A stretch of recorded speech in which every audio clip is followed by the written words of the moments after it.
Chilling tales for dark nights.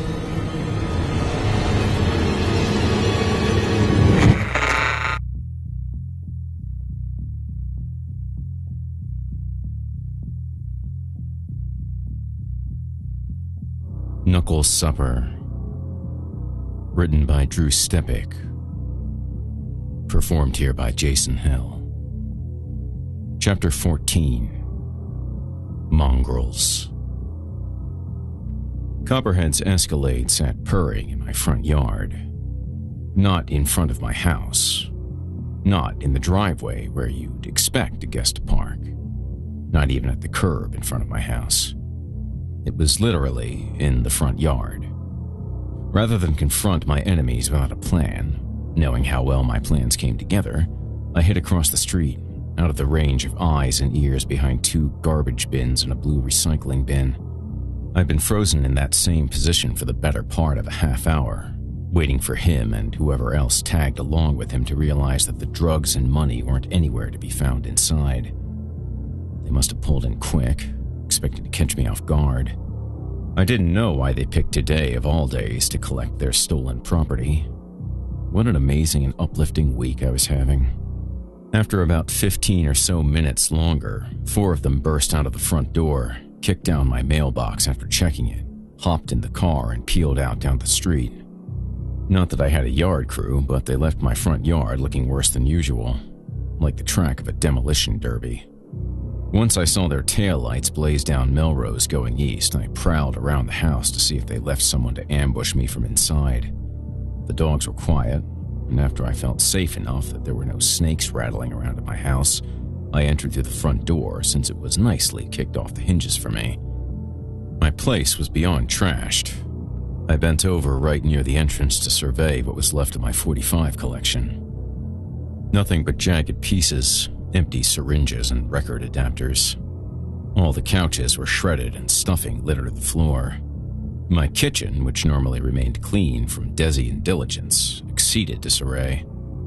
Whatever kind of tough shit life I led, if it could even be called life, was rampaged by my enemies. As I entered my room exhausted, I felt that maybe I still wasn't even with the battlesnakes. After all, because of me, their whole compound got torched and a lot of their people got killed. My dumb collectibles weren't worth as much as solid gold chairs and wall-sized murals. Or lives. My room seemed to follow the same theme of destruction.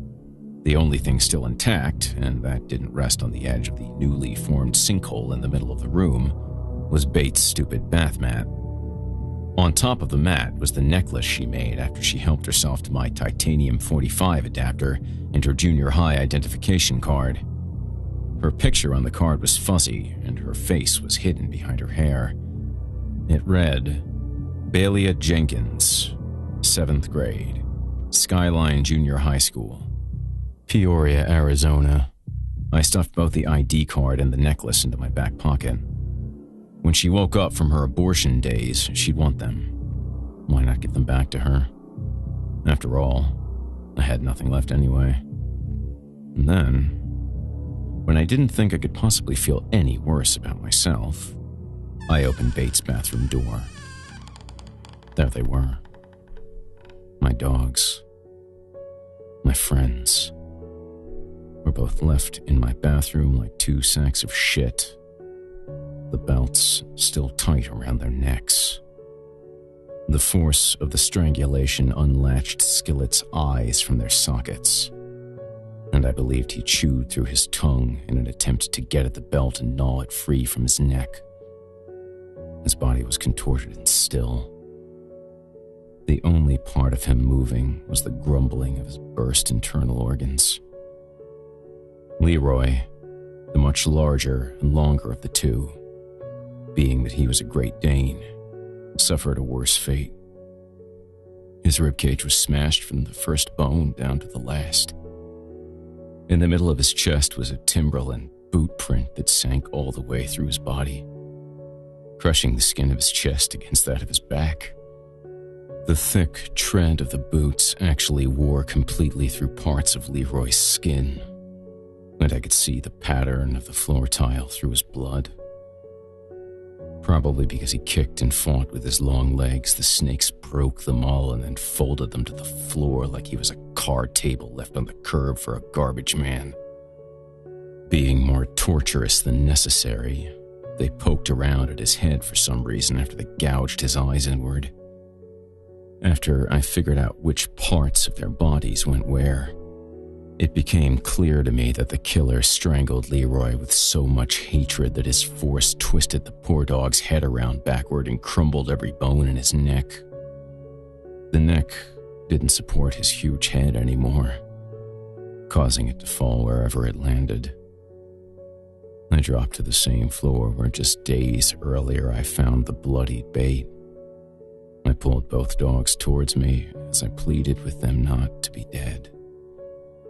I scratched them both behind the ears and petted them on their backs, trying to get them to scratch at their special spots.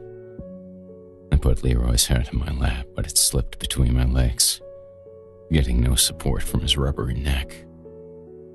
I cradled Skillet close and put my palm on his heart, hoping that he would scratch or snore or thump or something. All I could think about was every time I did something mean to them, like pretending to throw a stuffed animal so I could get a cheap laugh at how dumb they were to chase something that was still in my hand. I pulled out from under their corpses, and for some reason I ran down the decimated hallway hoping they would follow me. They didn't. They were gone. What I would have given to hear one of them whine, bark, or gallop around. I wanted them to anxiously sit as they waited for a treat. I stared at them from the end of the hall. I kept telling myself that if I looked at them long enough, they would roll over, stand up and pant as they blinked their doughy eyes. I knelt on my butt, begging, "Please get up, Leroy. I have a steak for you. Skillet. Skillet, my little monster, please come and get the steak. Leroy, you uncoordinated dingbat, come wrestle." As I tried to turn away, I noticed a piece of paper speared by one of Leroy's long broken legs. I took my time walking back, knowing it was the last time I would ever see either of them. The memory of Skillet's yelp when I smashed him into the turntable volleyed back and forth between my heart and my eardrums. The image of him scampering to follow bait into the bathroom played, paused on him shooting me a disgusted look, and then rewound and played again. It was now a loop of my last living memory I had with the two sweetest, gentle giants that had ever walked the face of the earth. I got on my knees one last time and patted them on the snout. I grabbed the note. "We know you have Cobra, and we know you stole our drugs. Get it, Knuckler?" Without spending a second thinking about why the battlesnakes thought I had Cobra, I went out to the tool shed and got 4 5-gallon cans of gas. I poured it everywhere in my house.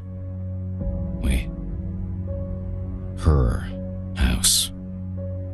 It was the first thing I ever took that signaled I was off the streets. I lit it up. I was back to being a city rat. No home. No friends. No life.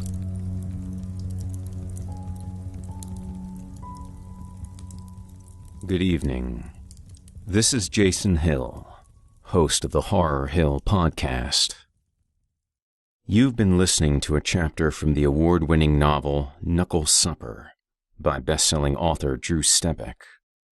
Knuckle Supper, Ultimate Gutter Fix Edition, and its critically acclaimed sequel, Knuckleballed, are available now from Bloodbound Books. Check out the links in the video description and sticky comments below to pick up a copy today and show your support for indie horror. Also, please consider making a donation to Children of the Night today and help end teen prostitution and human trafficking. Children of the Night is a privately funded non-profit organization established in 1979 with the specific purpose of providing intervention in the lives of children who are sexually exploited and vulnerable to, or involved in, prostitution and pornography. Visit childrenofthenight.org for more information today. From author Drew Stepek and all of us here at Chilling Tales for Dark Nights, thanks for listening and for your support. Chilling Tales for Dark